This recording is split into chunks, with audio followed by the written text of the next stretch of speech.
আসসালামু আলাইকুম। প্রিয় দর্শক, আপনাদের সকলকে আমন্ত্রণ বিএনপি জামায়াতকে মুক্তিযুদ্ধ বিষয়ে কোনো অনাকাঙ্ক্ষিত প্রশ্ন করবে না। জামায়াত বিএনপিকে দুর্নীতি নিয়ে কোনো বিরক্তিকর প্রশ্ন করবে না। ব্যাস, এই প্রতিশ্রুতিতেই বিএনপি জামায়াত আবার এক মায়ের পেটের দুই ভাই হয়ে গেল। আবার দেশ সুখে শান্তিতে বিএনপি জামায়াতের শাসন চলিতে লাগিল। এটাই হতে যাচ্ছে 12ই ফেব্রুয়ারি যদি নির্বাচন হয়, তাহলে তার পর দিন থেকে ঠিক এভাবেই দেশটি চলতে যাচ্ছে। জামায়াতের আমির ডাক্তার শফিকুর রহমান তারেক রহমানের সঙ্গে দেখা করে বেরিয়ে এসে কোনো রাগঢাক না রেখেই বলছেন যে বিএনপি সরকার হবে আর জামায়াত হবে বিরোধী দল, বিএনপি জামায়াত একসঙ্গে কাজ করবে। তিনি সরাসরি এভাবে বলেননি কথাটা, কিন্তু আপনার আমার তো বুঝতে অসুবিধা হওয়ার কথা নয় যে 2024 সালের 5 আগস্টের পর থেকে যেমন ডক্টর মোহাম্মদ ইউনূসকে সামনে রেখে জামায়াত বিএনপি ভাগযোগ করে সরকার চালিয়েছে, 2026 সালের 12ই ফেব্রুয়ারির পরও সেই একই ব্যাপার ঘটতে যাচ্ছে। তাহলে ভাইয়েরা আমার, এত টাকা পয়সা খরচ করে একটি নির্বাচনের কি দরকার বলুন তো? আমরা আর মামুরা মিলে যদি দেশ চালানোর প্ল্যান আগে থেকেই হয়ে যায়, তাহলে নির্বাচনের মতো এসব লোক দেখানো ব্যাপারটা কি না করলেই নয়?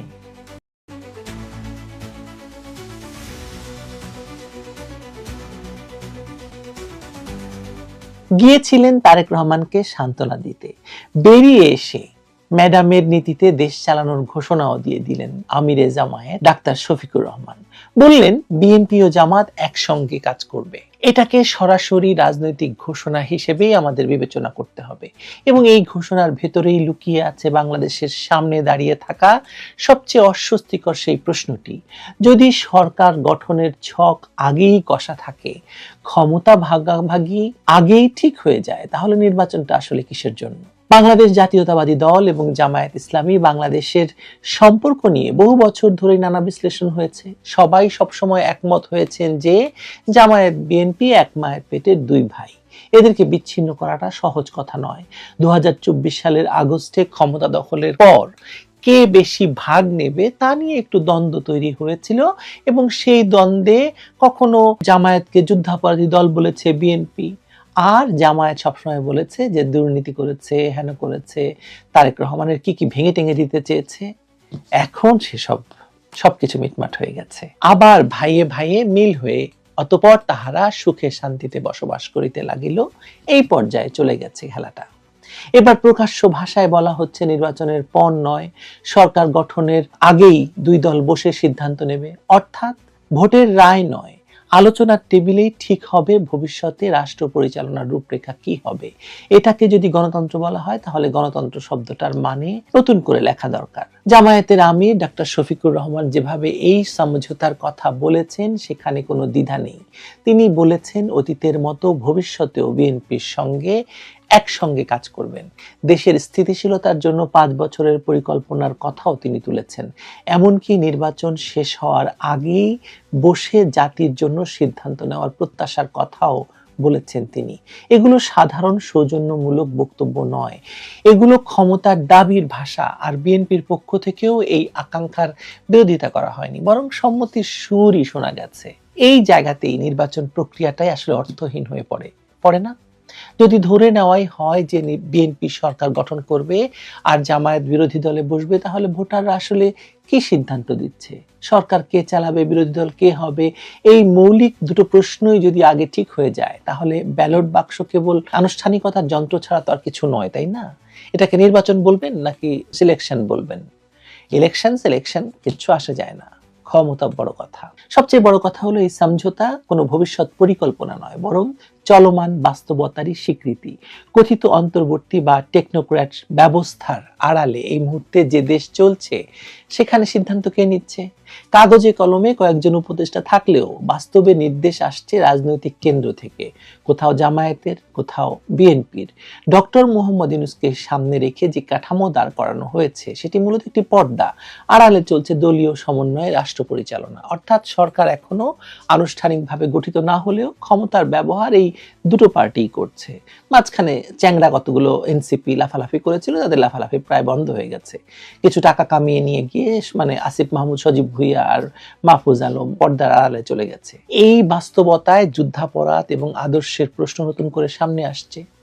জামায়াতের সঙ্গে বিএনপির এই ঘনিষ্ঠতা কোনো দুর্ঘটনা নয়। যুদ্ধাপরাধীদের সঙ্গে সখ্য বিএনপি রাজনীতির পুরনো অধ্যায়। ম্যাডাম 2014 সালে নির্বাচনে যাননি যে কারণে। খালেদা জিয়ার মৃত্যুকে ঘিরে যে আবেগ, শোক আর ধর্মীয় ভাষা ব্যবহার করে যে রাজনৈতিক আবহ তৈরি করা হয়েছে, সেটাও এই বৃহত্তর সমঝোতার অংশ। শোককে সম্মানে, সম্মানকে ঐক্যে, আর ঐক্যকে ক্ষমতার নৈতিক বৈধতার রূপ দেওয়ার চেষ্টাটা কিন্তু স্পষ্ট। তারেক রহমান এই প্রক্রিয়ার কেন্দ্রবিন্দুতে আছেন। তার রাজনীতি কখনোই আদর্শ নির্ভর ছিল না, বরাবরই তা ক্ষমতা কেন্দ্রিক। একা একা ক্ষমতায় ফেরা সম্ভব নয়। এই উপলব্ধি থেকেই জামায়াতের সঙ্গে সম্পর্ক শুধু বজায় রাখা নয়, বরং আরও প্রকাশ্য করা হয়েছে।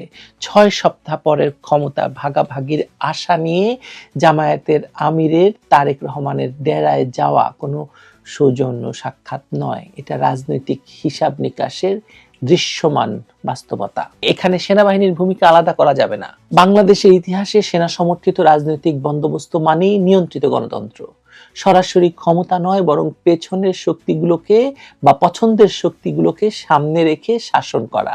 বিএনপি এখানে নির্বাচনী বৈধতার মুখ, জামায়াত আদর্শিক এবং সাংগঠনিক শক্তি, সামরিক শক্তি বাহিনী এই নিয়ন্ত্রকের ভূমিকায়।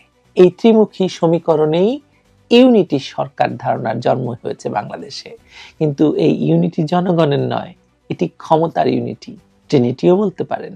সবচেয়ে বিপজ্জনক কি জানেন? সবচেয়ে বিপজ্জনক দিক হলো গণভোটের ধারণা। মানে গড়াপেটা একটা নির্বাচন নিয়ে আন্তর্জাতিক চাপ সামলাতে এবার নির্বাচন এবং গণভোট একসঙ্গে করার কথা বলা হচ্ছে। উদ্দেশ্যটা খুব পরিষ্কার, সংখ্যা রাজনীতির বদলে আবেগ এবং ন্যারেটিভের রাজনীতি। রাজাকার, এনজিও, মিলিটারি এই জোট চায় এমন এক জনমত তৈরি করতে যেখানে নির্বাচন প্রশ্নবিদ্ধ হলেও জনগণের আকাঙ্ক্ষার দোহাই দিয়ে ক্ষমতা দখল বৈধ করা যায়। এতে ভোটার নাগরিক নয়, নাগরিক এখানে দর্শকের ভূমিকায়। আওয়ামী লীগ আমলে অনুষ্ঠিত নির্বাচন নিয়ে জামায়াত, বিএনপি, ইউনূসের বিরাট সব অভিযোগ। আর শুরু থেকে ইউনূস একটি ইতিহাস সৃষ্টিকারী নির্বাচন উপহার দেওয়ার ঘোষণা দিয়ে আসছেন। এখন বোঝাই যাচ্ছে কত বড় ইতিহাস তিনি তৈরি করতে যাচ্ছেন।